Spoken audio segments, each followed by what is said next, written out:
এবার বড় ধরনের পরিবর্তনের ইঙ্গিত দিলেন মার্কিন প্রেসিডেন্ট ডোনাল্ড ট্রাম্প। একদিকে ভারতের জন্য শুল্ক বৃদ্ধি, অন্যদিকে পাকিস্তানের জন্য শুল্ক হ্রাস। বিশ্লেষকরা বলছেন, ট্রাম্প এ সিদ্ধান্তের মাধ্যমে নয়াদিল্লিকে কোণঠাসা করে ইসলামাবাদকে পাশে টানার বার্তা দিচ্ছেন। গত শুক্রবার ট্রাম্প প্রশাসন পাকিস্তানি পণ্যের উপর 19% শুল্ক আরোপের ঘোষণা দেয়। এর আগে এটি ছিল 29%, অর্থাৎ 10% কমানো হলো ইসলামাবাদের জন্য। ফলে পাকিস্তান যুক্তরাষ্ট্রের 69টি নতুন বাণিজ্য সুবিধাভোগী দেশের তালিকায় জায়গা করে নিয়েছে। অন্যদিকে ভারতের জন্য উল্টো চিত্র।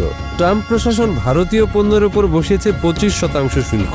এনডিটিভির এক প্রতিবেদনে বলা হয়, রাশিয়া থেকে সস্তায় অপরিশোধিত তেল কিনে আন্তর্জাতিক বাজারে রপ্তানি করছে ভারত, যা যুক্তরাষ্ট্রের চোখে কৌশলগত স্বার্থের পরিপন্থী এবং রাশিয়ার যুদ্ধ অর্থনীতিকে টিকিয়ে রাখছে।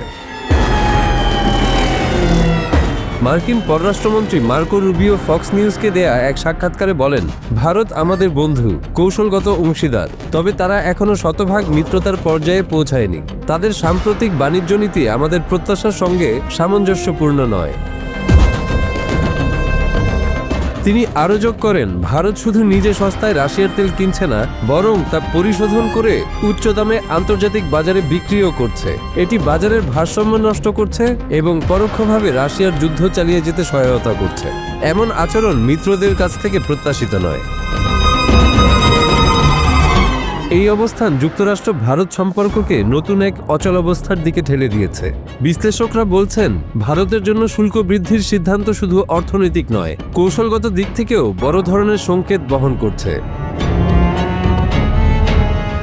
অন্যদিকে পাকিস্তানকে দেয়া এই সুবিধাকে ইসলামাবাদ বড় সাফল্য হিসেবে দেখছে। পাকিস্তানের প্রধানমন্ত্রী শাহবাজ শরীফ সামাজিক যোগাযোগ মাধ্যম এক্সে লিখেছেন, ওয়াশিংটনের সম্পন্ন ঐতিহাসিক মার্কিন পাকিস্তান বাণিজ্য চুক্তি আমাদের অংশীদারিত্বকে আরও গভীর করবে এবং নতুন দিগন্ত উন্মোচন করবে। বিশ্লেষকরা বলছেন, এভাবেই পাকিস্তানকে পাশে টেনে এনে দক্ষিণ এশিয়ায় নতুন ভারসাম্য তৈরি করতে চাচ্ছে ট্রাম্প প্রশাসন। ওয়াশিংটনের দৃষ্টিতে ইসলামাবাদ এখন এক সম্ভাব্য কৌশলগত সহযোগী, বিশেষ করে চীন ও রাশিয়ার ক্রমবর্ধমান প্রভাব মোকাবিলায়। এর আগে ইরানের সঙ্গে বাণিজ্যে জড়িত থাকার অভিযোগে ভারতের 6টি কোম্পানির উপর নিষেধাজ্ঞা জারি করেছে ট্রাম্প প্রশাসন। নিষিদ্ধ কোম্পানিগুলোর যুক্তরাষ্ট্রে মজুদ পণ্য বাজেয়াপ্ত করা হয়েছে। এমনকি এসব প্রতিষ্ঠানের সঙ্গে সম্পর্ক থাকলেও শাস্তির আওতায় আনার হুঁশিয়ারি দিয়েছে হোয়াইট হাউস।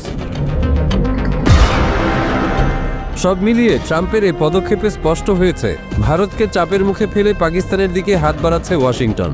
প্রশ্ন এখন একটাই, নয়াদিল্লি কিভাবে সামলাবে এই কূটনৈতিক চাপ, আর ইসলামাবাদ কতটা কাজে লাগাতে পারবে এই নতুন সুযোগ?